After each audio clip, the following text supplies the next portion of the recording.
जे आपल्या शाळेचे संस्थापक अध्यक्ष आहेत आदरणीय Bhadge sir, chairman Bhadge madam, principal Kalpana madam, principal Riya Divekar madam, teacher Sarika Gole madam, त्रिवेणी ठाकूर मॅडम आणि सर्व उपस्थित टीचर्स, फॅकल्टी, टीचिंग स्टाफ आणि तुम्ही सर्व विद्यार्थी मित्र, तुम्हाला माहिती आहे आपण इथे कशासाठी जमलेलो आहोत. ठीक आहे. जे लुईस फर्नांडिस सरांनी म्हणजेच आमच्या एफकेसीएलच्या एक्सक्लुझिव्ह कॉम्प्युटर इन्स्टिट्यूट गेले 20 वर्ष ते चालवत आहे आणि ते एक आमचं मॉडेल सेंटर आहे. म्हणजे दरवर्षी त्यांना एफकेसीएलमधून वेगवेगळ्या प्रकारचे प्राइजेस भेटत जातात आणि सर्वात महत्त्वाचं जेव्हा मी तुमच्या शाळेच्या संदर्भात आमच्या सोनाली गटके मॅडम आहेत ज्या फॉर्मच्या पूर्ण ऍक्टिव्हिटीज बघतात, ते आमच्या सिनियर जनरल मॅनेजर आहेत एफकेसीएलमध्ये, पुणे ऑफिसला बसतात. काही कारणास्तव त्यांना यायला नाही जमलं, पण त्यांना तुम्हाला आवर्जून भेटायचं होतं की मला बघू देत की अशी कोणती शाळा आहे की त्यांनी जवळजवळ 1000 विद्यार्थी बसवलेले आहेत. कारण गेले 2-3 वर्ष खूप सारे विद्यार्थी आपल्या शाळेमधून बसलेले आहेत. आपली शाळा फॉर्मच्या एक्झामसाठी बसलेली आहे. त्यांना आवर्जून तुम्हाला भेटायचं होतं, तुम्हाला विद्यार्थ्यांना भेटायचं आहे, त्यांच्याशी बोलायचं की नक्की एक विद्यार्थ्यांमध्ये काय असं आहे की ते सगळे ऍडमिशन वगैरे घेतात. ठीक आहे. तर दुसरं जे तुम्ही त्या फॉर्मची एक्झाम दिली होती, त्या फॉर्मच्या एक्झाममध्ये तुम्ही जी काय तुम्ही शाळेमध्ये एक्झाम देता तशाच प्रकारची एक्झाम होती, पण काहीतरी वेगळ्या प्रकारे एफकेसीएलने एक्झाम कंडक्ट केलेली होती. तुमचेच सगळे सिलेबस होते, फक्त नवीन प्रकारे कशी एक्झाम देता येते किंवा नवीन प्रकारे कसं आपण गोष्टी शिकू शकतो तंत्रज्ञानाच्या मदतीने, ते सगळं त्या एक्झाममध्ये तुम्हाला कळालंच असेल. तर सर्वांना एक्झाम आवडली होती का? आवाज नाही येते बघा. सिलेबस तुमचे होते का? खूप साऱ्या गोष्टी आहेत सांगण्यासारख्या. सगळ्यात महत्वाचं मी भाडगे सरांना आमच्या एमकेएसएलच्या वतीने खूप आभार मानतो की तुम्ही विद्यार्थ्यांसाठी एमकेएसएल सारखं प्लॅटफॉर्म ओपन करून दिला, महाराष्ट्र गव्हर्नमेंटचं प्लॅटफॉर्म ओपन करून दिलं. खूप सारे एमकेएसएलचे ऑफिस वगैरे आहेत, तुमचे आभार मानायचे आहे.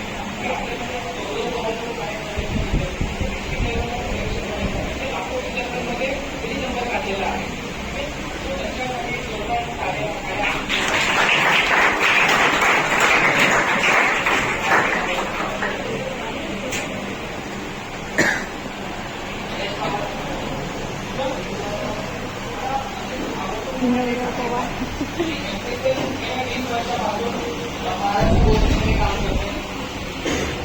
UAE अरबमध्ये काम करते. खूप सारे जसं तुम्ही MSCIT कोर्स महाराष्ट्रामध्ये शिकता, भारतामध्ये शिकता, तसंच आमचे कोर्सेस म्यानमारमध्ये चालू आहेत, श्रीलंकेमध्ये चालू आहे, दुबईमध्ये कोर्सेस आहेत. म्हणजे दुबईसारख्या देशामध्ये आपले कोर्सेस चालू आहेत. ठीक आहे.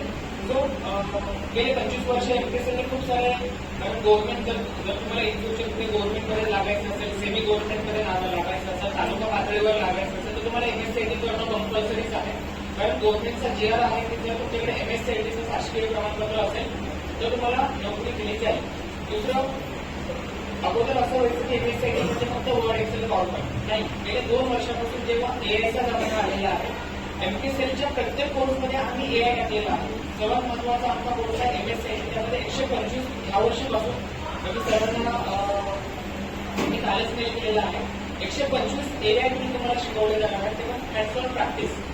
प्रत्येक एआयचं तुम्ही तुमच्या एज्युकेशनमध्ये यायचा माझा वापर करू शकता. टीचर्समध्ये वेगवेगळे प्लॅटफॉर्म कसे करायचे, AI कशा प्रकारे वापर करायचा असतो. तुम्हाला ChatGPT माहिती आहे, पण ChatGPT एक सिंगल AI टूल झाला. असे 125 वेगळे AI टूल्स आम्ही आमच्या सिलेबसमध्ये करिक्युलममध्ये ऍड केलेले आहे.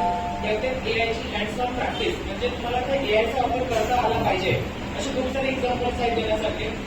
मला एक चांगले एक्झाम्पल द्यायचं आहे. एक ठाण्यामधलं एक विद्यार्थी होता, त्याने आपला MSCIT कोर्स केला होता. त्याच्यामध्ये त्याची आजी ऑफ झाली होती. म्हणजे दुर्दैवाने आजीचं निधन झालं आणि पुढच्या महिन्यामध्ये त्याच्या नातीचा बर्थडे होता. तर त्यांनी आधी जे आमच्या क्लासेसमध्ये AI टूल शिकवतो तर त्यांनी मजा काय केली सांगतो. आजीचा एक फोटो होता त्याच्याकडे आणि नातीचा फोटो होता. तर त्यांनी AIच्या मदतीने दोन्ही फोटो कॉलेज केले. मी सरांना नंतर पाठवलं. दोन्ही फोटो कॉलेज केले आणि बर्थडेच्या दिवशी त्यांच्या आई वडिलांना भेट दिली तर एवढं छान त्यांना वाटलं, अक्षरशः डोळ्यातून अश्रू आले. म्हणजे खूप सारे असे पोलीस आहेत ते तुम्हाला खूप स्मार्ट बनवण्याचं काम करतात, तुम्हाला तंत्रस्नेही बनवण्याचं काम करतात. सगळ्यात महत्वाचं खूप साऱ्या वेगवेगळ्या परीक्षा आहेत, त्यापैकी एक फॉर्मची परीक्षा आहे ती आपल्या शाळेने कंडक्ट केली होती, आपल्या शाळेमध्ये ती राबवण्यात आली होती. असं महाराष्ट्रामधलं एकमेव शाळा आहे की 1000+ विद्यार्थी दिलेले आहेत. दुसरं, दरवर्षी आणि ठाण्यामध्ये तर 1 नंबर आवडतच आपण त्यासाठी एक जोरदार शाळेमध्ये करू शकतो.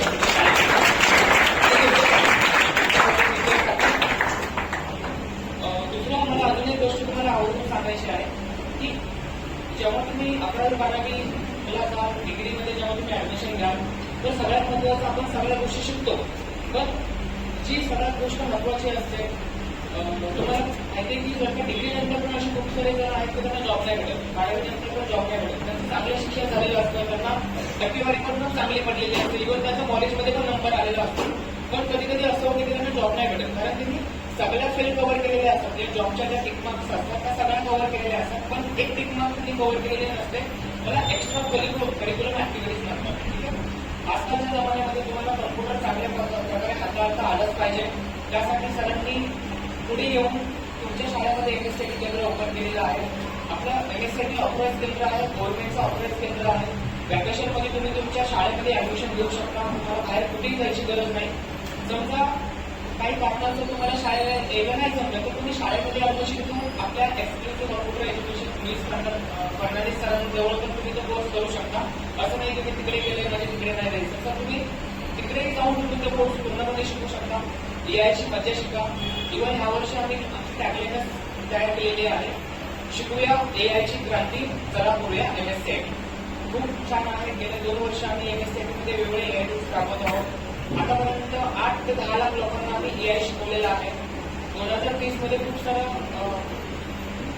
2030 मध्ये जेव्हा तुम्ही जॉब रेडी व्हाल तुम्हाला 40% लोकांना एआय आलं पाहिजे, त्यामुळे तुमचे जॉब केल्याशिवाय राहणार नाही. तुम्हाला एआय चांगल्या प्रकारे वापरता आलंच पाहिजे.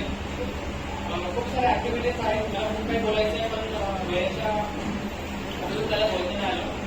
सो परत एकदा आपल्या सर्व आदरणीय चेअरमॅन अध्यक्ष गाडगे सर, गाडगे मॅडम, कल्पना मॅडम, रिया मॅडम, सारिका